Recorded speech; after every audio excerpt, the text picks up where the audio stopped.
Over the course of Bulls franchise history, the Bulls have had some incredible draft picks, whether it was a top lottery pick that went on to be a star or a late steal that either became a star player or an amazing impact player. Guys like Jimmy Butler, Joakim Noah, Luol Deng, Derrick Rose, Scottie Pippen, and of course Michael Jordan himself. But on the other hand, there were also a lot of failed draft picks from the Bulls over the years. Busts that I'm sure we wish we could have taken back and ultimately could have impacted the trajectory of the franchise. Now, that's not to say that the Bulls are the only team who have drafted busts over the years. Really, every team in the league has at some point or another, some more than others, namely teams like the Knicks or the Kings, Pistons come to mind, but some team in the form of another have drafted a bust. So doing a video like this isn't to throw shade at my own team, because the Bulls have actually been a better drafting franchise for the most part. They just have trouble retaining the talent they've drafted. But because we're in the middle of the All-Star break, I wanted to come out with some different content, and this is actually the type of content that I like making the most, although I know it's not the most popular, as current Bulls news and coverage with no games going on right now. This is a chance for me to do this content that I've been wanting to do for a while on topics that are more historical in nature.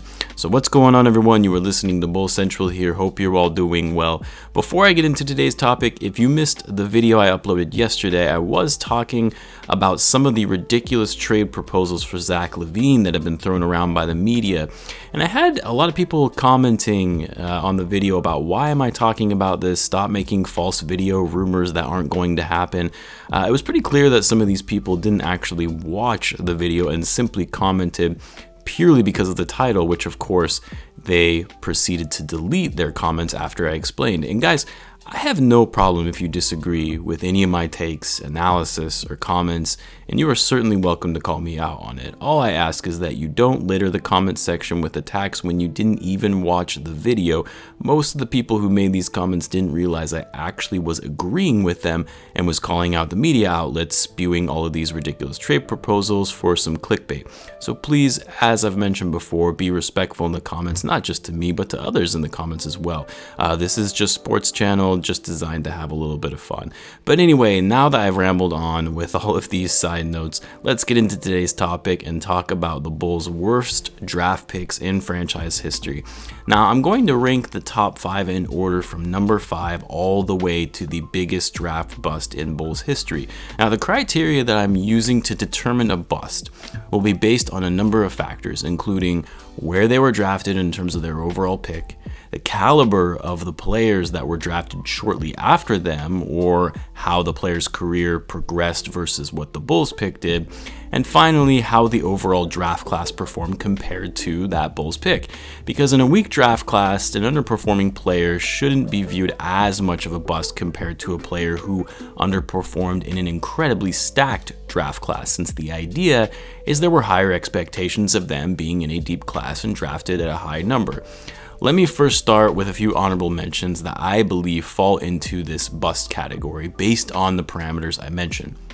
One of which is Marquise Teague, who some of you might be like, who? Well, yeah, exactly. That's why he's a bust.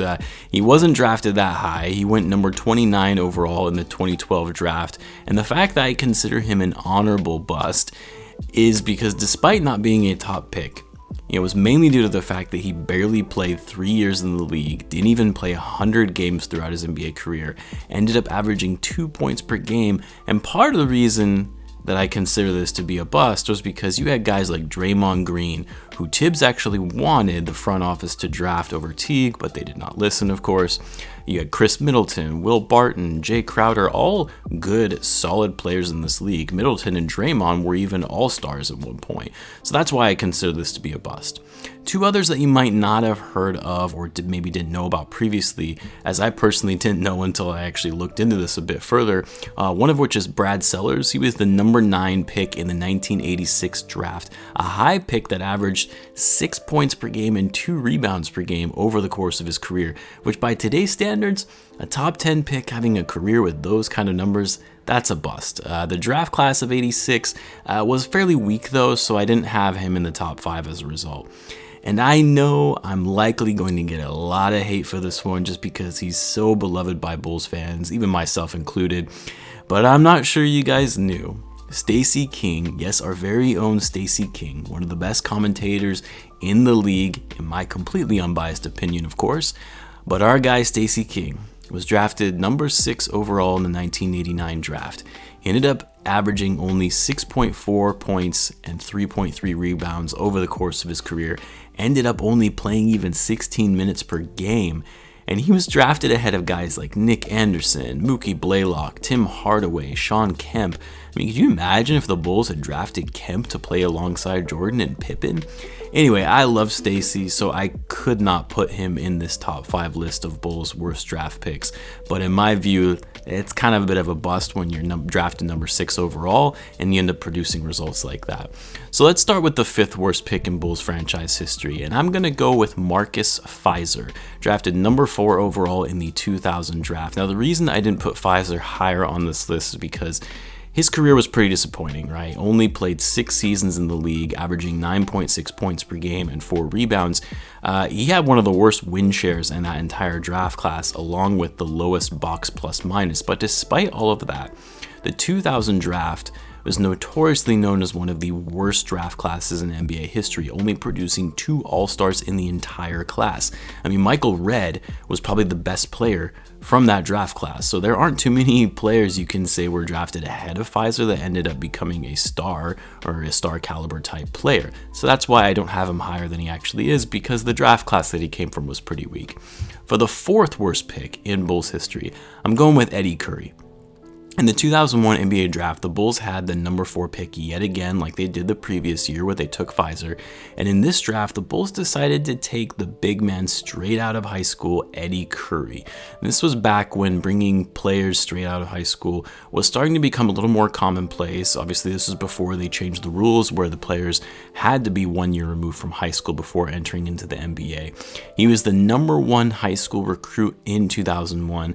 And then as soon as Curry entered the league, it became pretty apparent he was not ready for the pace and physicality of NBA players versus what he was seeing from teenage high school kids. He struggled in his rookie season, started putting on significant weight, and although he actually went on to have somewhat of a decent career after he left Chicago, of course, for the Bulls using a number 4 pick on a guy like Curry, averaging 12 points per game, 5 rebounds for a 7-footer, drafted ahead of guys like Joe Johnson, Zach Randolph, Tony Parker, Gilbert Arenas, among others.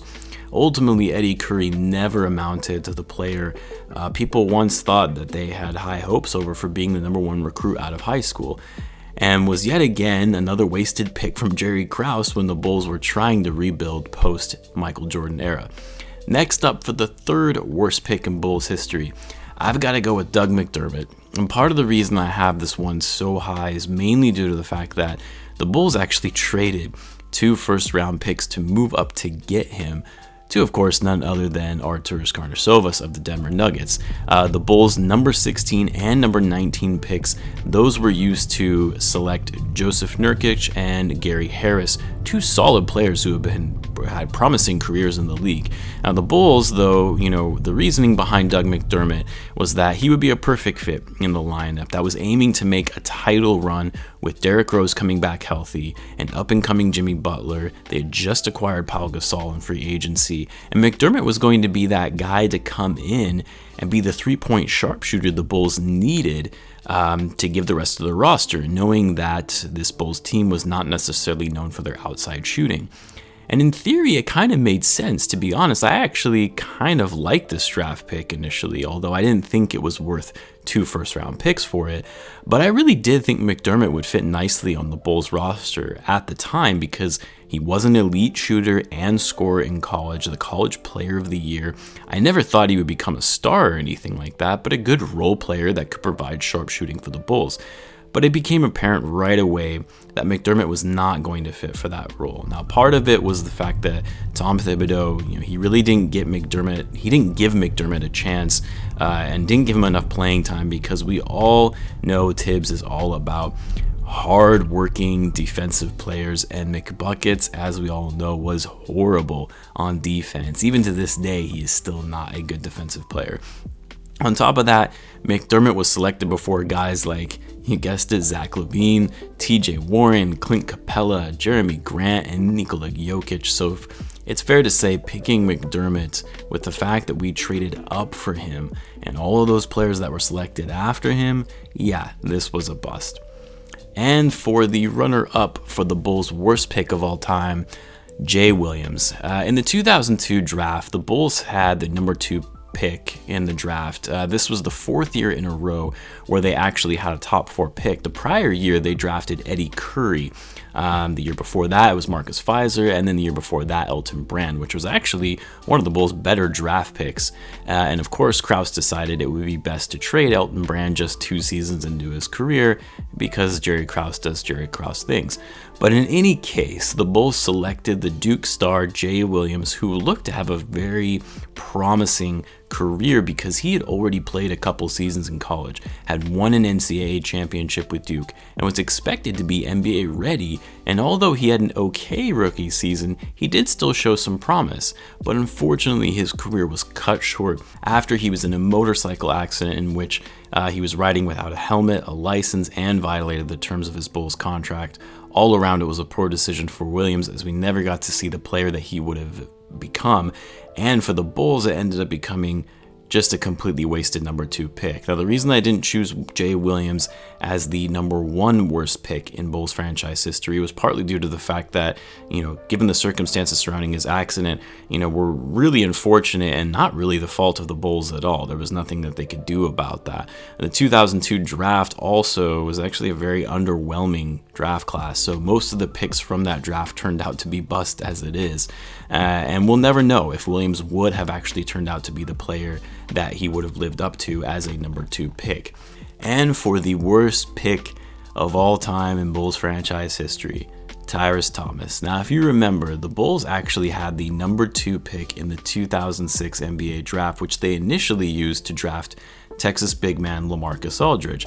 And then they proceeded to trade Aldridge to the Blazers for their selection of Tyrus Thomas with the number 4 overall pick and some no-name player contract. Well, of course, we all know LaMarcus Aldridge went on to be a 7-time NBA All-Star, a 5-time All-NBA player, and although he's declined in recent years, he's still being an effective player all these years later, while Tyrus Thomas didn't last but just 8 seasons in the league, averaging 7.7 points per game, 4.8 rebounds, a very inefficient shooter, not a great defender. He was athletic and had some nice highlight reels, but that was about it, and the Bulls gave up on him just after 3 seasons once they realized the team would be much better off in being able to build around Derrick Rose. But I do always think about what this Bulls team would have been able to do in putting LaMarcus Aldridge alongside D. Rose, Noah, and Dang.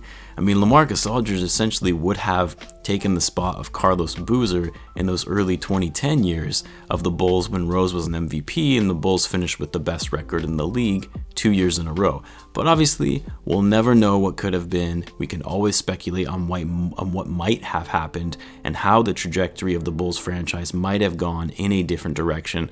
But at the end of the day, as Bulls fans, we have to live with some of these draft picks that turned out to be busts, which, like I said, is the case for every team in the NBA. Every team has drafted busts from time to time, just some more than others. Let me know if there was any draft pick you think I missed that was actually a bigger bust than the players I mentioned, or if you would have ordered it differently in terms of ranking it from bad to worst. Would love to hear what you guys think. Also, let me know what you guys think of these types of videos, and if you'd like to see more of them. As always, be sure to subscribe if you're a Bulls fan, as I post daily Bulls content. Thanks again for tuning in, guys, and I will catch you in the next one.